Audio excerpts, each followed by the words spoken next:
ನನ್ನ ನೆಚ್ಚಿನ ವಿದ್ಯಾರ್ಥಿಗಳೇ, ಈಗ ನಾನು ನಿಮಗೆ ಕೆಲವು ಬೀಜೋಕ್ತಿಗಳನ್ನ ಕೊಡ್ತೇನೆ. ಈ ಉದಾಹರಣೆಗೆ ಈ ರೀತಿಯ ಒಂದು ಬೀಜೋಕ್ತಿ ಇದೆ. 5x y⁻3 ಇಂಟು -2x⁻2y ಇವುಗಳ ಗುಣಲಬ್ಧ ಕಂಡುಹಿಡಿಯಿರಿ ಅಂತ ಹೇಳ್ತಾರೆ. ಕಂಡುಹಿಡಿಯೋಣ. ಎಸ್, ಯಾವುದೇ ನಿಮಿಷ ನೋಡಿ. ಗುಣ್ಯ ಮತ್ತು ಗುಣಕ ನೋಡಿ. ಗುಣ್ಯದಲ್ಲಿ ಎಷ್ಟು ಬೀಜೋಕ್ತಿಗಳಿವೆ? ಒಂದೇ ಬೀಜೋಕ್ತಿ ಅಪ್ಪ ಇದು. ಗುಣಕದಲ್ಲಿ ಒಂದೇ ಬೀಜೋಕ್ತಿ, ಒಂದೇ ಒಂದು ಬೀಜೋಕ್ತಿ ಇದ್ರೆ ಅದಕ್ಕೆ ನಾವು ಏಕಪದೋಕ್ತಿ ಅಂತ ಹೇಳ್ತೇವೆ. ಎರಡು ಏಕಪದೋಕ್ತಿ ಕೊಟ್ಟಿದ್ದಾರೆ, ಇವನ್ನ ಗುಣಿಸಿ ಅಂತ ಹೇಳ್ತಾರೆ. ಸೊ ಯಾವುದೇ ಬೀಜೋಕ್ತಿಗಳನ್ನ ಏಕಪದೋಕ್ತಿಗಳನ್ನ ಗುಣಿಸ್ಬೇಕಾದ್ರೆ ಮೊದಲನೇ ಹಂತ ಚಿಹ್ನೆಗಳ ಗುಣಾಕಾರ ಮಾಡ್ಬೇಕಪ್ಪ. ಇಲ್ಲಿ ಯಾವ ಚಿಹ್ನೆ ಇದೆ? ಅಲ್ಲೇನಿಲ್ಲ, ಪ್ಲಸ್ ಇರುತ್ತೆ. ಗುಣಕದಲ್ಲಿ ಪ್ಲಸ್ ಇಂಟು ಮೈನಸ್.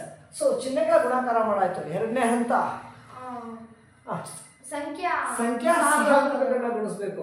ಈ ಒಂದು ಮೊದಲ ಗುಣಿಯದಲ್ಲಿರೋ ಸಂಖ್ಯಾ ಸಹಗುಣಕ ಗುಣಕದಲ್ಲಿ 5 10 ಸಂಖ್ಯಾ ಸಹಗುಣಕ ಗುಣಿಸಾಯ್ತು. ಈಗೇನು ಗುಣಿಸ್ಬೇಕು? ಬೀಜಾಕ್ಷರಗಳನ್ನ ಗುಣಿಸ್ಬೇಕು. ಸೊ ಬೀಜಾಕ್ಷರಗಳನ್ನ ಗುಣಿಸ್ಬೇಕಾದ್ರೆ ಬೀಜಾಕ್ಷರಗಳು ಹೇಗಿರ್ಬೇಕು? ಅದರಲ್ಲಿರುವಂತಹ ಆಧಾರ ಸಂಖ್ಯೆ ಒಂದೇ ಆಗಿರ್ಬೇಕು. ಸೊ ಇಲ್ಲಿ ಎಕ್ಸ್ ಇದೆ, ಅಲ್ಲಿ ಎಕ್ಸ್ ಇದೆಯಾ? ಇವೆರಡು ಗುಣಿಸ್ಬೋದಲ್ಲ. ಆಧಾರ ಸಂಖ್ಯೆ ಒಂದೇ ಆಗಿದ್ರೆ ಏನ್ ಮಾಡ್ಬೇಕು? ಆಧಾರ ಸಂಖ್ಯೆ ಹಾಗೆ ಬರ್ದು ಘಾತ ಸೂಚಿಯನ್ನು ಕೂಡಬೇಕು. ಇಲ್ಲಿ ಘಾತ ಸೂಚಿ ಇಲ್ಲೇನಿಲ್ಲ, ಒಂದಿರುತ್ತೆ. ಇಲ್ಲಿ ಎಷ್ಟಿದೆ? 1 ಕ್ಯಾನ್ ಕೊಡಿದ್ರೆ 3 ಆಗುತ್ತೆ. Very good, right. So x⁻1 into x⁻2 x⁻3 ಆಯ್ತು. ಈಗ ಯಾವ್ದು ಗುಣಿಸ್ಬೇಕು? y⁻3 ಮತ್ತೆ ಇಂಟು y. ಸೊ ಆಧಾರ ಸಂಖ್ಯೆ ಒಂದೇ ಆಗಿದೆ, ಹಾಗೆ ಬರ್ದು ಅವರ ಘಾತ ಸೂಚಿಯನ್ನ ಇಲ್ಲಿ y ಘಾತ ಸೂಚಿ 3, ಇಲ್ಲಿ 1 3 + 1 4. Very good. ಸೊ ಹೀಗೆ ಇವೆರಡನ್ನು ಗುಣಿಸಿದಾಗ ಎಷ್ಟು ಬಂತು? -3 to the power of x. No, x to the power of 3. X to the power of 3 and y to the power of and does not and x to the power of 3 y to the power of 4. x⁻3 into y⁻4 ಅಂತ ಹೇಳ್ತಾರೆ. Okay, ಈಗ ಉದಾಹರಣೆಗೆ ಏನ್ ಮಾಡ್ತಾರಪ್ಪ ಅಂದ್ರೆ ಈ ರೀತಿಯಾಗಿ ಕೊಡ್ತಾರೆ. ಹೇಗೆ ಅಂದ್ರೆ 5 ಇಂಟು 6a ಮೈನಸ್ 8 ಇವುಗಳ ಗುಣಲಬ್ಧ ಕಂಡು ಹಿಡಿಯಿರಿ ಅಂತ ಹೇಳ್ತಾರೆ. ಗುಣಿಸಲ್ವೇ? ಎಸ್, ನೋಡಿ. ಈ 5 ಇದೆಯಲ್ಲ, ಇದು ಒಂದು ಏಕಪದೋಕ್ತಿ. ಇದರಲ್ಲಿ ಎಷ್ಟು ಬೀಜೋಕ್ತಿಗಳಿದಾವೆ? ಬೀಜ ಪದಗಳಿದಾವೆ 2. ದ್ವಿಪದೋಕ್ತಿ ಅಂತ ಹೇಳ್ತಾರೆ. ಒಂದು ಏಕಪದದಿಂದ ಒಂದು ದ್ವಿಪದವನ್ನು ಗುಣಿಸಿ ಅಂತ ಹೇಳ್ತಾರೆ. ಗುಣಿಸೋಣವೇ? Yes, okay. ಇಲ್ಲಿವರೆಗೆ ನಾವು 2 ಏಕಪದಗಳನ್ನ ಗುಣಿಸೋದು ಹೇಗೆ ಅಂತ ನೋಡೋದು. ಈಗ ಒಂದು ಏಕಪದದಿಂದ ಒಂದು ದ್ವಿಪದವನ್ನು ಗುಣಿಸ್ಬೇಕಂತೆ. ಗುಣಿಸೋಣ? ಒಂದ್ಸರಿ ಓದ್ತೀನಿ ನೋಡಿ. 5 ಇಂಟು 6a ಮೈನಸ್ 8. ನೋಡಿ, ಬ್ರಾಕೆಟ್ ಮತ್ತು 5 ನೋಡಿ ಯಾವುದೇ ಚಿಹ್ನೆ ಇಲ್ಲ ಅಂದ್ರೆ ಏನಿದೆ ಅಂತ? ಇಂಟು ಇದೆ ಅಂತೆ. ಸೊ ಗುಣಿಸ್ಬೇಕಂತೆ. ಹೇಗೆ ಗುಣಿಸೋದು? ಹೇಗೆ ಗುಣಿಸ್ಬೋದು ಹೇಳಿ? ಚಿಹ್ನೆಗಳ ಗುಣಾಕಾರ ಮಾಡೋಣ. ಹೇಗೆ ಗುಣಿಸ್ತೀರಿ? ಯಾವ್ದನ್ನ ಗುಣಿಸ್ತೀರಿ? 5ರಿಂದ 6a ಮತ್ತೆ -8. ಹೌದು, 5ರಿಂದ ಇಡೀ ದ್ವಿಪದವನ್ನ ಗುಣಿಸ್ಬೇಕು. ಹೇಗೆ ಗುಣಿಸೋದು? ಏನ್ ಮಾಡ್ಬೇಕು? ಬಹಳ ಸಿಂಪಲ್ ಮಕ್ಕಳೇ, ಏನಿಲ್ಲ. ಈ ಏಕಪದ ಇದೆಯಲ್ಲ, 5ರಿಂದ ಫಸ್ಟ್ 6a ಅನ್ನ ಗುಣಿಸ್ಕೊಳ್ಳಿ, ಆಯ್ತಾ? ಹಾಗೆ ಅದೇ 5ರಿಂದ ಮುಂದೆ ಇರೋ -8 ಗುಣಿಸಿ. ಅಷ್ಟೇ, ಮುಗ್ದೇ ಹೋಯ್ತು. ಗುಣಿಸೋಣ? S, okay. ಸೊ ಯಾವ್ದು ಗುಣಿಸ್ಬೇಕಾದ್ರೆ ಫಸ್ಟ್ 6a ಎಷ್ಟರಿಂದ?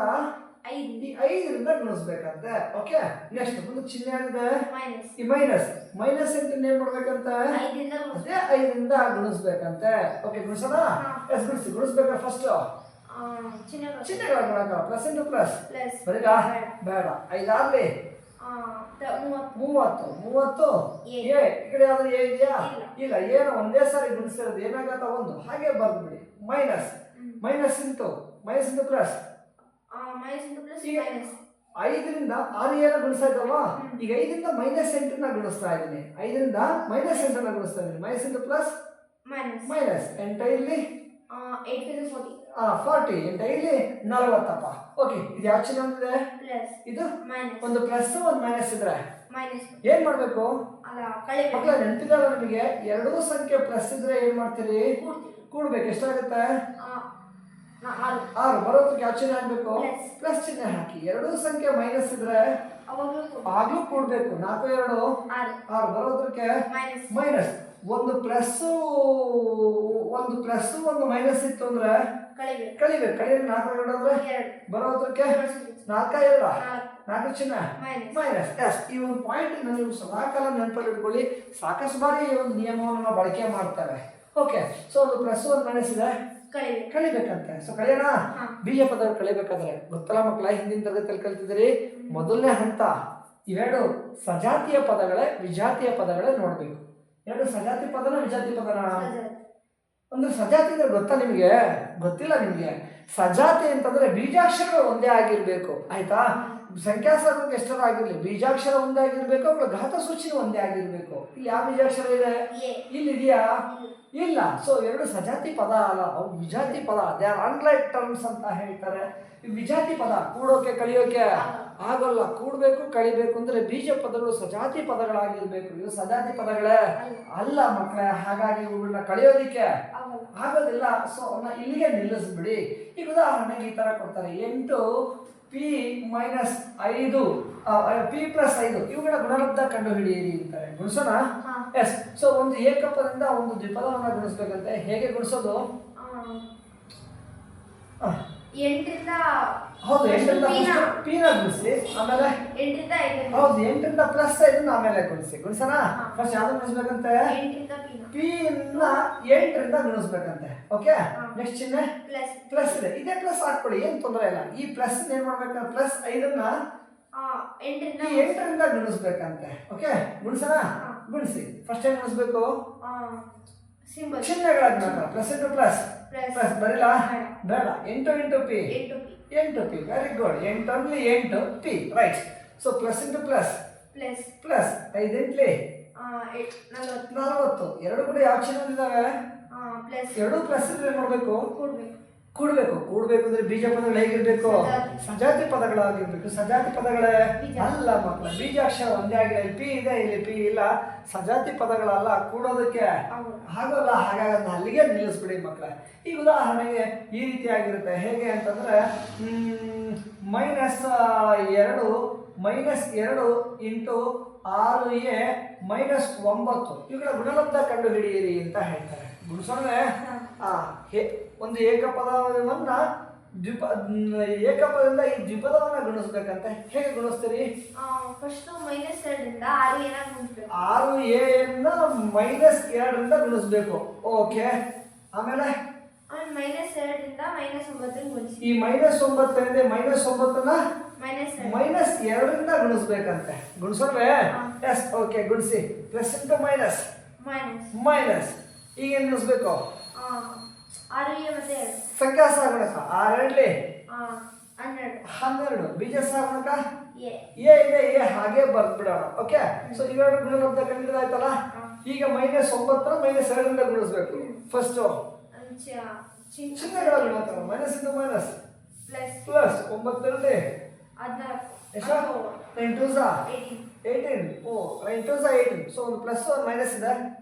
ಕಳಿಬೇಕಾದ್ರೆ ಮೊದಲನೇ ಹಂತ ನೋಡ, ಸಜಾತಿನ ವಿಜಾತಿನ?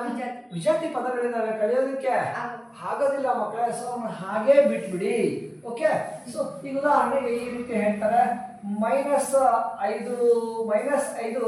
ಇಂಟು 6M - 7N ಇವುಗಳ ಗುಣಲಬ್ಧ ಕಂಡು ಹಿಡಿಯಿರಿ ಅಂತ ಹೇಳ್ತಾರೆ. ಹೇಗೆ ಗುಣಿಸ್ತೀರಿ? First -5ರಿಂದ 6M ಗುಣಿಸ್ಬೇಕು. ಆಮೇಲೆ -5ರಿಂದ -7N ಅಂದ್ರೆ ಈ ದ್ವಿಪದದಲ್ಲಿರೋ ಎರಡೂ ಏಕಪದನ, ಇದರಲ್ಲಿರೋ ಎರಡೂ ಏಕಪದಗಳನ್ನು ಏನ್ ಮಾಡ್ಬೇಕು? -5ರಿಂದ ಗುಣಿಸ್ಬೇಕು. ಸೊ 6M ನಾನು -5ರಿಂದ ಗುಣಿಸ್ತೇನೆ. ಆಮೇಲೆ -7N -5ರಿಂದ ಗುಣಿಸ್ಬೇಕಂತೆ. ಓಕೆ, ಗುಣಿಸಿ. ಹೇಗೆ ಗುಣಿಸೋದು? ಫಸ್ಟ್ ಚಿಹ್ನೆಗಳ ಗುಣಾಕಾರ. Plus into minus. ಈಗ ಸಂಖ್ಯೆಗಳ ಗುಣಾಕಾರ, ಸಂಖ್ಯಾ ಸಹಗುಣಕಗಳ ಗುಣಾಕಾರ. ಇದಾರ್ಲಿ 30 ಇಂಟು M. ಓಕೆ, ಸೊ ಮುಗೀತು. ಈಗ ಇವನ್ ಗುಣಿಸ್ಬೇಕಲ್ಲ. Minus into minus plus. ಇವಾಗ ಇಲ್ಲಿ 35. 35 ಇಂಟು N. ಓಕೆ, ಸೊ ಒಂದು ಪ್ಲಸ್ ಒಂದು ಮೈನಸ್ ಇದೆ. ಕಳಿಬೇಕಾದ್ರೆ ಬೀಜ ಪದಗಳು ಸಜಾತಿ ಆಗಿರ್ಬೇಕು. ನೋಡಿ, ಸಜಾತಿ ಪದಗಳೇ ಅಲ್ಲ, ಇವು ವಿಜಾತಿ ಪದಗಳು. ಇಲ್ಲಿ ಏನಿದೆ, ಬೀಜಾಕ್ಷರ ಬೇರೆ ಬೇರೆ ಇದೆ. ವಿಜಾತಿ ಪದಗಳು ಕೂಡೋಕ್ಕಾಗ್ಲಿ ಕಳಿಯೋಕ್ಕಾಗ್ಲಿ ಆಗೋದಿಲ್ಲ ಮಕ್ಕಳ. ಈಗ ಉದಾಹರಣೆಗೆ ಈ ರೀತಿ ಕೊಡ್ತಾರೆ. ಎಷ್ಟು? 8P -8P -2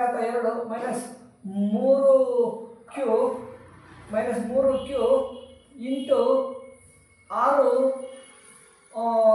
ಆರು ಪಿ ಕ್ಯೂ ಈ ಥರ ಕೊಡ್ತಾರೆ. ಹೀಗೆ ಕೊಟ್ಬಿಟ್ಟು ಇವುಗಳ ಗುಣಲಬ್ಧ ಕಂಡು ಹಿಡಿಯಿರಿ ಅಂತಾರೆ. ಕಂಡುಹಿಡಿಯೋಣ. ಎಸ್ ನೋಡಿ, ಆಗಲೇ ಫಸ್ಟ್ಗೆ ಏಕಪದ ಕೊಡ್ತಾ ಇದ್ರು, ಆಮೇಲೆ ದ್ವಿಪದ ಕೊಡ್ತಾ ಇದ್ರು. ಇಲ್ಲಿ ಫಸ್ಟ್ ದ್ವಿಪದ ಕೊಟ್ಟರು, ಆಮೇಲೆ ಏಕಪದ ಕೊಟ್ಟಿದ್ದಾರೆ. ಗುಣಿಸ್ಬೋದಾ? ಎಸ್, ಗುಣಿಸ್ಬೋದು ಮಕ್ಕಳೇ. ಹೇಗೆ ಗುಣಿಸ್ತೀರಿ ಈ ದ್ವಿಪದವನ್ನ ಏಕಪದದಿಂದ? 6 PQ ಅಲ್ಲ, 6 PQ ಇಂದ 8 P² ನ ಫಸ್ಟ್ ಗುಣಿಸ್ಬಿಡಿ. 6 PQ ಇಂದ ಫಸ್ಟ್ 8 P² Q ನ ಫಸ್ಟ್ P² ನ ಫಸ್ಟ್ ಗುಣಿಸ್ಬಿಡಿ. ಆಮೇಲೆ 6 PQ ಇಂದ -3Q ನ ಗುಣಿಸ್ಬೇಕು. ಓಕೆ, ಅಂದ್ರೆ ಫಸ್ಟ್ 8 P ನ ಘಾತ 2 ನ 6 PQ ಇಂದ ಗುಣಿಸ್ಬೇಕು. ಅನಂತರ ಆಮೇಲೆ 6 PQ -3Q ನ 6 PQ ಇಂದ ಗುಣಿಸ್ಬಿಡಿ. ಓಕೆ, ಗುಣಿಸಿ. ಹಾಗಾದ್ರೆ plus into plus plus 8 early 8 6 48. So ಸಂಖ್ಯಾ ಸಾಗುಣಗಳನ್ನ ಗುಣಿಸಾಯ್ತು. ಈಗ ಏನ್ ಗುಣಿಸ್ಬೇಕು? ಇವಾಗ ಬೀಜಾಕ್ಷರ ಗುಣಿಸ್ಬೇಕು. ಸೊ P² ಇಲ್ಲಿ P ಬೀಜಪದಗಳನ್ನ ಗುಣಿಸ್ಬೇಕು ಅಂದ್ರೆ ಆಧಾರ ಸಂಖ್ಯೆ ಒಂದೇ ಆಗಿರ್ಬೇಕು. P² ನ P ಇಂದ ಗುಣಿಸಿ. ಎಷ್ಟಾಗುತ್ತೆ? P³. ಸೊ ಆಧಾರ ಸಂಖ್ಯೆ ಹಾಗೆ ಬರೀಬೇಕು, ಘಾತ ಸೂಚ್ಯನ ಕೂಡ್ಬೇಕು. ಎರಡಿದೆ, ಇಲ್ಲಿ ಏನಿಲ್ಲ ಅಂದ್ರೂ ಒಂದಿರುತ್ತೆ. 2 + 1 3. ಮುಗಿತಾ? ಎಲ್ಲ ಬೀಜಾಕ್ಷರ ಗುಣಿಸಾಯ್ತಾ? ಕ್ಯೂ ಉಳ್ಕೊಂಡಿದೆ. ಇಲ್ಲಿ ಯಾವ್ದಾದ್ರು ಕ್ಯೂ ಇದೆಯಾ? ಇಲ್ಲ, ಕ್ಯೂ ಒಂದೇ ಸಾರಿ ಗುಣಿಸಿರೋದು, ಅದನ್ನ ಹಾಗೆ ಬರ್ಬಿಡಿ. ಓಕೆ, ಈಗ ಈ ಎರಡು ಏಕಪದಗಳನ್ನ ಗುಣಿಸ್ಬೇಕು. ಮೈನಸ್ ಇಂಟು ಪ್ಲಸ್ ಮೈನಸ್ 3 ಆರ್ಲಿ 3 6 18 18 ಮಾಲ್ 18. ಈಗ ಏನ್ ಗುಣಿಸ್ಬೇಕು? ಬೀಜಾಕ್ಷರ ಗುಣಿಸ್ಬೇಕು. Q into Q square. Q ನ ಘಾತ 2, ಕ್ಯೂ ನ ಘಾತ 1 ಇಂಟು ಕ್ಯೂ ನ ಘಾತ 1, ಕ್ಯೂ ನ ಘಾತ 2 ಆಯ್ತು. ಇನ್ಯಾವ್ದಾರು ಇದೆಯಾ? ಪಿ ಇದೆ. So into P. ಇಲ್ಲೇನಾದ್ರು ಪಿ ಇದೆಯಾ? ಇಲ್ಲ. ಏನ್ ಮಾಡಿ, ಹಾಗೆ ಬರ್ಬಿಡಿ. ಆಧಾರ ಸಂಖ್ಯೆ ಬೇರೆ ಬೇರೆ ಆಗಿದ್ರೆ ನಾವು ಗುಣಿಸೋದು ಬರಲ್ಲ, ನಾವು ಹಾಗೆ ಬರ್ಬಿಟ್ರೆ ಆಯ್ತು. ಎಸ್, ಪ್ಲಸ್ ಮೈನಸ್ ಇದೆ. ಏನ್ ಮಾಡ್ಬೇಕಂತ? ಕಳಿಬೇಕಂತ ಬೀಜಾಕ್ಷರಗಳು ಹೆಂಗಿರ್ಬೇಕು? ಸಜಾತಿ ಆಗಿದಾವ. ಇಲ್ಲೂ ಪಿ ಕ್ಯೂ ಇದೆ, ಇಲ್ಲೂ ಪಿ ಕ್ಯೂ ಇದೆ. ಸಜಾತಿ ಪದಗಳಲ್ಲ ಮಕ್ಕಳೇ, ನೆನ್ಪಿಟ್ಕೊಳ್ಳಿ. ಸಜಾತಿ ಪದ ಅಂತ ಕರಿಬೇಕಾದ್ರೆ ಬರೀ ಬೀಜಾಕ್ಷರ ಒಂದೇ ಆಗಿದ್ರೆ ಸಾಲದು, ಅವುಗಳ ಘಾತ ಸೂಚಿಯೂ ಕೂಡ ಒಂದೇ ಆಗಿರ್ಬೇಕು. ಇಲ್ಲಿ ಪಿ ನ ಘಾತ ಎಷ್ಟಿದೆ? 3. ಇಲ್ಲಿ ಪಿ ನ ಘಾತ 1 ಇದೆ. ಇಲ್ಲಿ ಕ್ಯೂ ನ ಘಾತ 1 ಇದೆ. ಇಲ್ಲಿ ಕ್ಯೂ ನ ಘಾತ 2 ಇದೆ. ಘಾತ ಸೂಚಿಗಳು ಬೇರೆ ಬೇರೆ ಆಗಿದ್ದಾವೆ. ಹಾಗಾದ್ರೆ ಸಜಾತಿನ ವಿಜಾತಿ ಪದಗಳು ಇವ್ರು ಕೂಡಕ್ಕಾಗ್ಲಿ ಕಲಿಯಕ್ಕಾಗ್ಲಿ ಆಗೋದಿಲ್ಲ. ಹಾಗಾಗಿ ಇಲ್ಲಿಗೆ ಸ್ಟಾಪ್ ಮಾಡ್ಬಿಡಿ ಮಕ್ಕಳೇ. ಈಗ ಉದಾಹರಣೆ ಈ ರೀತಿಯಾಗಿ ಕೊಡ್ತಾರೆ. ಹೇಗೆ ಅಂತಂದ್ರೆ 8AB ಇಂಟು 3A ನ ಘಾತ 4B ಪ್ಲಸ್ 4A B ನ ಘಾತ 4 ಹೀಗೆ ಕೊಡ್ತಾರೆ. ಕೊಟ್ಬಿಡಿ ಇವುಗಳ ಗುಣಲಬ್ಧ ಕಂಡು ಹಿಡಿಯಿರಿ ಅಂತಾರೆ. ಕಂಡುಹಿಡಿಯೋಣ. ಎಸ್, ಹೇಗೆ ಗುಣಿಸೋದು? 8AB ಇಂದ 3A ಏನಾಗತ್ತ? 4B ನ ಗುಣಿಸ್ಬೇಕು.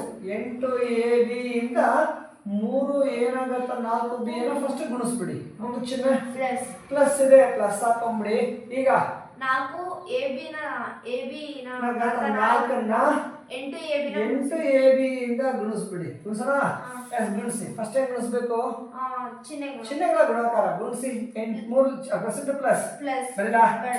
8 3 24. ಎಸ್, ಸಂಖ್ಯಾ ಸಹಾಯಕದಿಂದ ಗುಣಿಸಿ ಆಯ್ತು. ಈಗ ಬೀಜಾಕ್ಷರಗಳನ್ನ ಗುಣಿಸ್ಬೇಕು. ಗುಣಿಸೋಣ? ಎ ಇಂಟು ಏನಾಗತ್ತ? 4. ಏನಾಗತ್ತ? 5. ಬಿ ಇಂಟು ಬಿ ನ ಘಾತ 2. Very good, right. ಸೊ ಈಗ ಇವೆರಡು ಗುಣಿಸಾಯ್ತು. ಈಗ ಇವೆರಡನ್ನು ಪ್ಲಸ್ ಇಂಟು ಪ್ಲಸ್ 4 ಎಂಟ್ಲಿ 32. 4 8 32. 4 ಎಂಟ್ಲಿ 32. ಈಗ ಬೀಜಾಕ್ಷರ ಗುಣಿಸಿ. A into A square. B ನ ಘಾತ 4 ಇಂಟು ಬಿ ನ ಘಾತ 5. ವೆರಿ ಗುಡ್ ಮಕ್ಕಳ. ಎಸ್. ಸೊ ಈಗ ಎರಡು ಕಡೆ ಯಾವ ಚಿಹ್ನೆ ಇದಾವೆ? ಎರಡು ಪ್ಲಸ್ ಇದ್ರೆ ಕೂಡ್ಬೇಕು ಅಂದ್ರೆ ಬೀಜ ಪದಗಳು ಸಜಾತಿ ಆಗಿರ್ಬೇಕು. ಸಜಾತಿ ಪದಗಳೇ ನೋಡಿ, ಇಲ್ಲೂ ಎ ಬಿ ಇದೆ, ಇಲ್ಲೂ ಎ ಬಿ ಇದೆ. ಆದ್ರೆ ಘಾತ ಸೂಚಿಯಾಗಿದೆ ನೋಡಿ. ಏನ ಘಾತಗಳು ಸಮ ಇದೆಯಾ? ಇಲ್ಲ. ಬಿ ನ ಘಾತ ಸಮ ಇದೆಯಾ? ಅದು ಸಮ ಇಲ್ಲ. ಅಂದ್ರೆ ಎರಡು ಕೂಡ ವಿಜಾತಿ ಬೀಜ ಪದಗಳು ಕೂಡಕ್ಕೆ ಆಗೋದಿಲ್ಲ. ಮತ್ತೇನ್ ಮಾಡ್ಲಿ? ಅಲ್ಲಿಗೆ ಸ್ಟಾಪ್ ಮಾಡ್ಬಿಡಿ ಮಕ್ಕಳೇ. ಹೀಗೆ ಒಂದು ದ್ವಿಪದವನ್ನ ಇನ್ನೊಂದು ಏಕಪದದಿಂದ ಗುಣಿಸ್ತಾರೆ. ಸೊ ಗುಣಿಸೋಕೆ ನಿಮಗೆ ಬರುತ್ತೆ ಅಂತ ಅನ್ಕೋತೀನಿ. ಬರುತ್ತಲ್ಲ? ಓಕೆ ಮಕ್ಕಳೇ.